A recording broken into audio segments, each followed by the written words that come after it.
Assalamualaikum warahmatullahi wabarakatuh. Halo pemirsa. Sebelumnya yang terhormat kepada Ibu Susi Agustini SSMPD selaku guru mata pelajaran sejarah Indonesia. Kami dari kelompok 2, perkenalkan nama saya Hema Malini. Nama saya Dian Bagus. Nama saya Santika. Nama saya Siti Asyik. Nama saya Desmandari. Nama saya Safira Kalfi Ahmad. Kami menelusuri museum nasional yang ada di Jakarta Pusat. Ikuti kami yuk.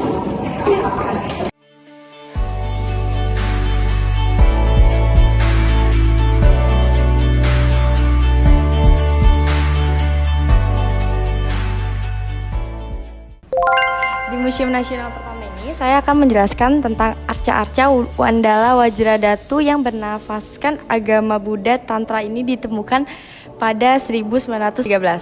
Di dekat reruntuhan Candi Lor, Desa Candi Rejo, Loceret, Nganjuk, Jawa Timur, arca-arca ini kemungkinan ditempatkan di dalam candi sebagai objek pemujaan atau digunakan dalam upacara-upacara tantris agama Buddha di abad ke-10 sampai abad ke-12 Masehi. Pertanggalan relatif ini diperoleh dari gaya seni arca dan temuan prasakti batu prasangka tahun 937 Masehi dari masa pemerintahan MPU Sindok.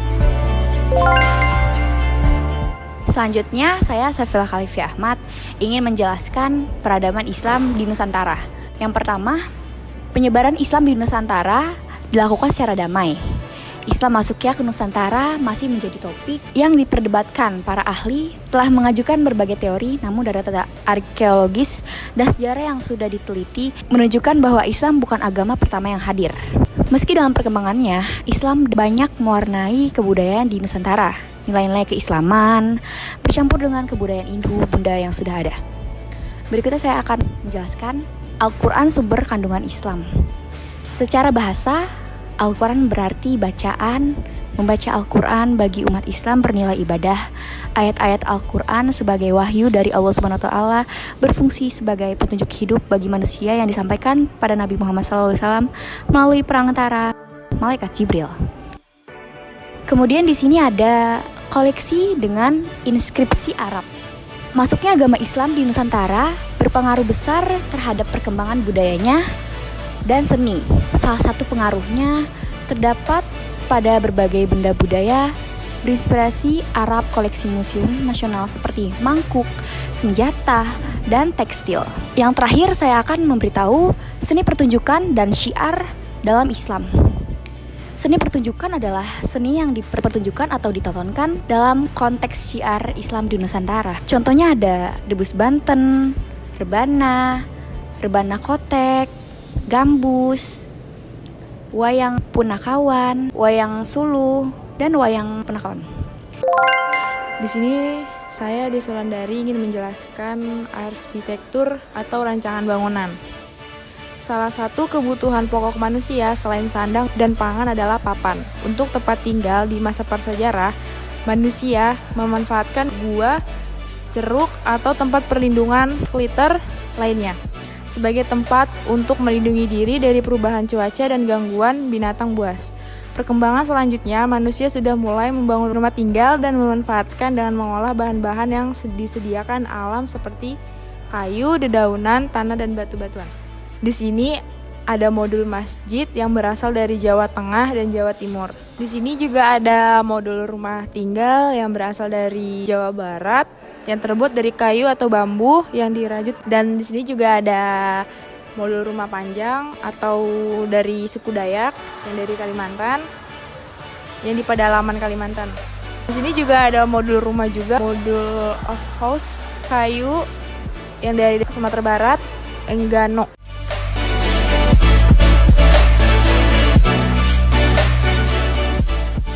Di sini saya Hema Malini akan menjelaskan lingkungan alam purba. Pada tahun 1874, Ernst Haeckel, paleontolog berkebangsaan Jerman, pernah mengatakan bahwa daerah tropis lebih menjanjikan bagi upaya-upaya untuk menemukan bukti tertua asal-usul manusia. Prediksi Haeckel ternyata tepat. Hingga kini, paling tidak hanya ada 2 tempat di dunia yang paling fenomenal dalam sejarah perkembangan biologis manusia, yaitu Afrika dan Indonesia. Fosil yang ditemukan di Sangiran sangat penting bagi sejarah kehidupan manusia. Di sini ada fosil gajah, kuda Nil, dan badak. fosil gigi gajah, rahang atas gajah, rahang bawah kuda Nil, dan rahang bawah badak. Ini ditemukan pada lapisan kabuh. Habitat jenis-jenis vertebrata tersebut menggambarkan keadaan alam Sangiran saat itu, yang berupa hutan-hutan lebat dan terbuka dengan sungai-sungainya. Kemudian di sini ada fosil tanduk banteng, kerbau, dan rusa. Kemudian ada fosil moluska. Selanjutnya, saya Safitri Arifin akan menjelaskan aksa dan bahasa. Mana dulu yang dipelajari manusia? Tentu saja bahasa. Bahasa adalah induk dari segala peraturan pengetahuan yang diperoleh manusia. Ketika bayi lahir dilahirkan, hal pertama yang dilakukan dengan orang sekelilingnya, terutama ibunya, adalah berkomunikasi dalam bahasa syarat. Contohnya menangis, yang menandakan bayi itu haus dan merasa tidak nyaman. Beranjak usia 1-2 tahun, sudah diajari mengenal benda-benda sekelilingnya. Itulah pengetahuan pertama yang diperoleh manusia dalam usia dini atau balita.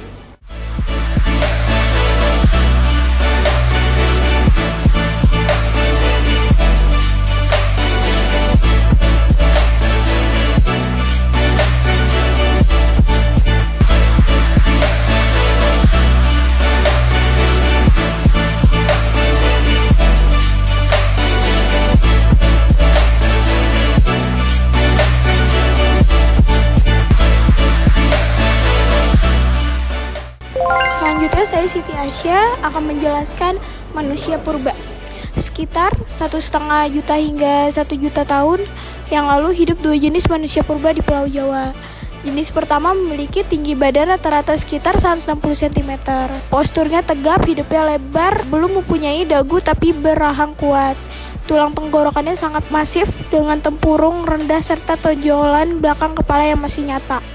Yang kedua itu berjalan tegak berburu hewan. Dalam rentang waktu 900.000 sampai 400.000 tahun yang lalu, atau di sekitar kala Pleistoran Tengah, pernah hidup sekelompok manusia purba yang lain. Dibandingkan dengan pendahuluannya yang arkaik, mereka memiliki postur tubuh yang lebih ramping.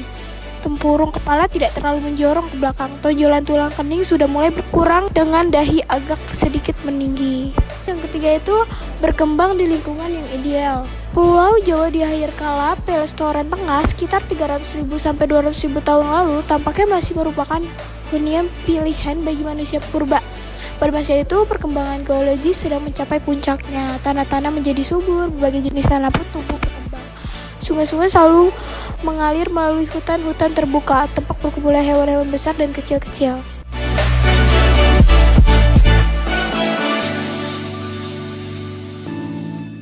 Kami dari kelompok 2. Terima kasih pemirsa. Wassalamualaikum warahmatullahi wabarakatuh.